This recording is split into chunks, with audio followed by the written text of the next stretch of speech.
Halo anak-anak sekalian, kita kembali lagi di dalam program History.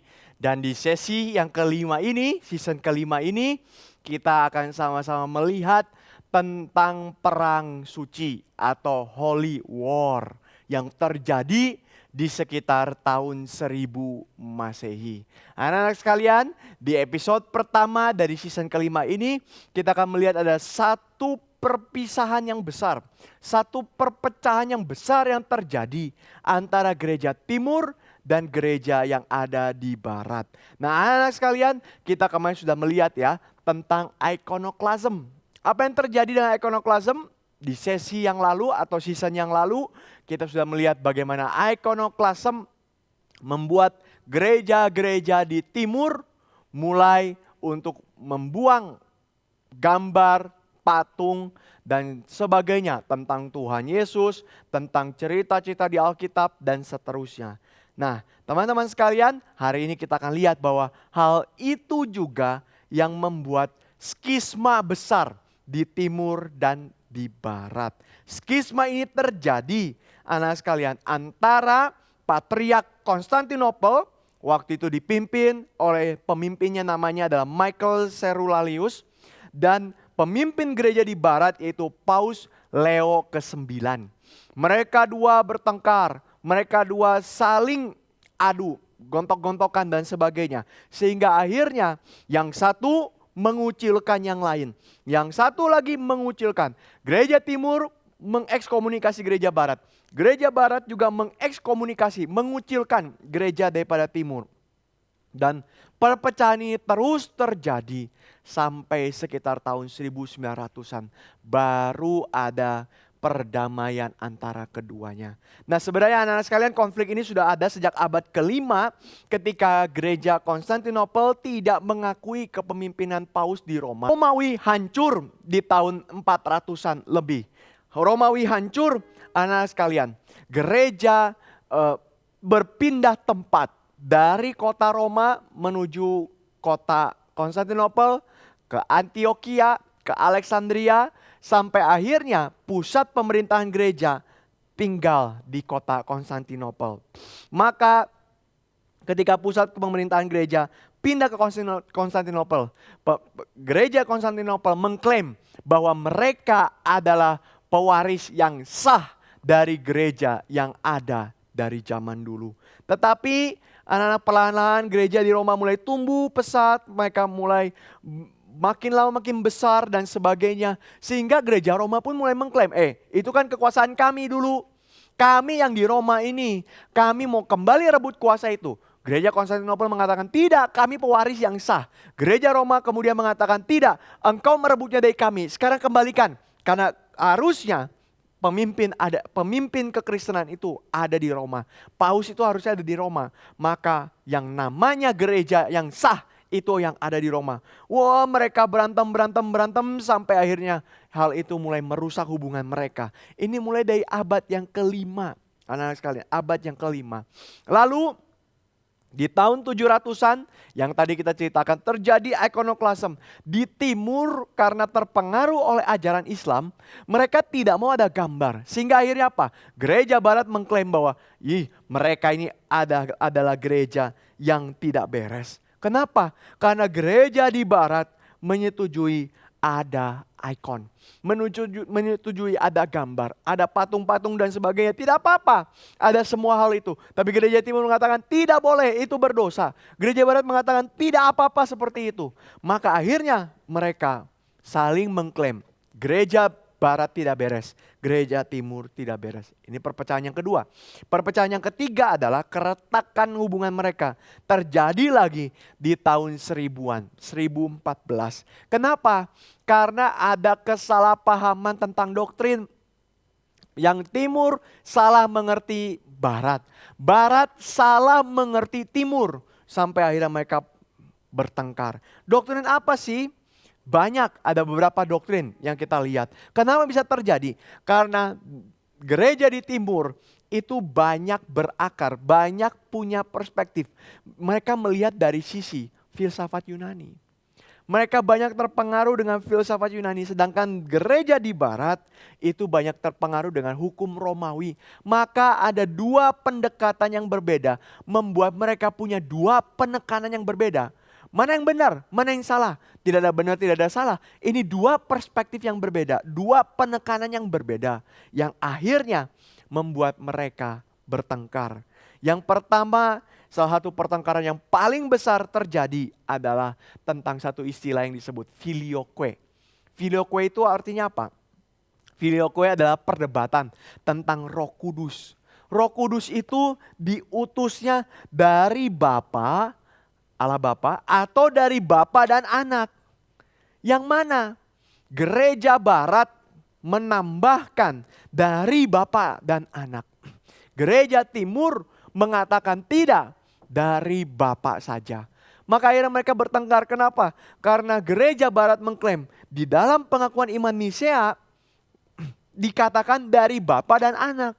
Tapi gereja timur mengklaim tidak, engkau tambah-tambahin. Pengakuan iman Nisea mengatakan ini hanya dari Bapa saja, tidak ada dari Anak. Gereja barat marah, kamu mengurangi. Harusnya ada Bapa dan Anak. Timur mengatakan tidak, kamu nambah-nambahin. Karena tidak ada Bapa dan Anak, hanya Bapa saja. Oh, akhirnya mereka berdebat. Dan akhirnya ini membuat yang satu mengatakan kamu bidat. Apa artinya bidat? Tidak sesuai firman Tuhan. Engkau akan dibinasakan oleh Tuhan. Itu artinya bidat. Kita tidak boleh sembarangan bilang bidat sama orang ya. Tidak boleh. Ini adalah satu hal yang sangat penting sekali. Tapi gereja timur mengatakan kamu bidat kepada gereja barat. Gereja barat mengatakan tidak, kamu yang bidat. Akhirnya mereka bertengkar lagi. Yang kedua, pertengkaran doktrin terjadi waktu ada pemberlakuan aturan selibat. Apa sih artinya selibat? Selibat itu artinya tidak menikah.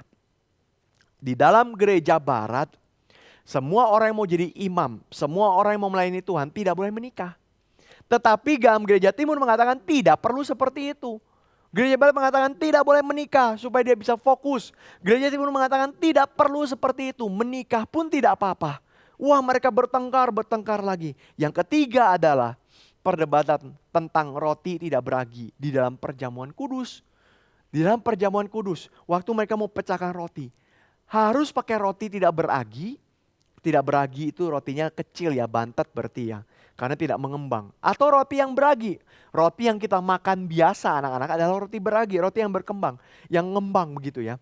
Maka gereja di timur mengatakan tidak harus. Gereja di barat mengatakan harus. Harus yang tidak beragi. Tidak boleh roti yang biasa kita makan. Maka mereka bertengkar. Dan pertengkaran yang keempat. Bukan hanya secara doktrin. Tapi secara tradisi. Di dalam kebiasaan gereja timur, vikar Allah, pelayan dari Tuhan itu biasanya raja. Maka gereja timur akan tunduk kepada perintah dari raja. Gereja timur akan melihat kepada perintah dari raja. Tapi gereja di barat tidak, karena vikar dari Tuhan itu adalah paus. Pelayan Tuhan itu adalah paus. Apa maksudnya? Paus tidak perlu tunduk sama raja, raja yang harus tunduk sama paus. Wah, ini beda ya. Patriark di timur tunduk kepada raja. Tapi di barat, paus yang harus menundukkan raja. Paus ada di atas raja. Maka mereka berdebat lagi tidak habis-habisnya. Dan akhirnya di gereja di barat muncul kekaisaran Romawi suci. Kalian pernah ingat ini ya, di episode sebelumnya, di season sebelumnya kita pernah bahas. Holy Roman Empire muncul. Waktu Salman diangkat menjadi kaisar, gereja di timur marah. Gereja di timur tersinggung. Kenapa? Karena bagi gereja di timur, ini merupakan sindiran bahwa kerajaan di barat itu lebih baik daripada kerajaan timur. Kenapa harus ke timur? Di barat sudah punya kerajaan yang lebih baik. Sementara di gereja di Bizantium atau di timur itu mengatakan bahwa Romawi yang sesungguhnya itu bukan yang didirikan oleh Salman itu. Romawi yang sesungguhnya itu apa? Saya. Karena waktu barat hancur, gak ada lagi. Dihancurkan oleh Visigot dan seterusnya. Roma pindah ke timur, pindah ke Bizantium, pindah ke Konstantinopel. Maka kerajaan itu tidak sah. Oh, mereka terus bertengkar. Akhirnya sampai tahun 1965 mereka saling mengekskomunikasi, saling mengucilkan yang satu sama lain. Tapi 1965 Paulus ke-6 dan Patriark Antigoras I, mereka melakukan satu pertemuan, memimpin upacara dan mencabut ekskomunikasi ini. Maka anak-anak ini yang disebut dengan skisma besar. Skisma itu artinya apa? Perpecahan. Perpecahan besar. Gereja Barat dan gereja Timur tidak pernah bersatu lagi. Sejak tahun 1054 mereka bertengkar hebat, bertengkar besar dan tidak pernah bisa bersatu lagi. Anak-anak sekalian, ketika gereja mulai berkembang, ketika gereja mulai besar, hati-hati anak-anak sekalian. Kenapa? Karena arah hati manusia bisa mulai bergeser. Manusia bisa mulai tidak fokus lagi kepada Tuhan. Manusia bisa mulai tidak lagi mementingkan pekerjaan Tuhan. Akhirnya apa? Menimbulkan satu keserakahan kuasa.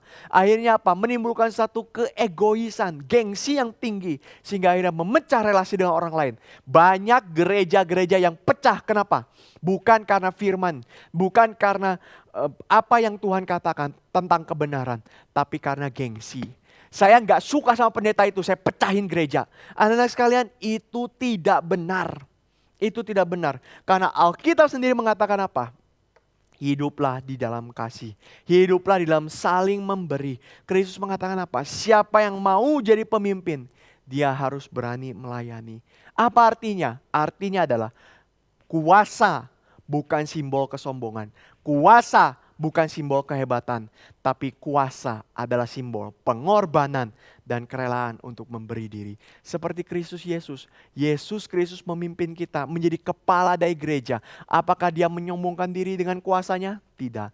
Dengan kuasanya dia justru mati di atas kayu salib, menebus kita. Maka anak-anak, sepanjang season ini kita akan bicara tentang kuasa manusia dan kedaulatan daripada Tuhan.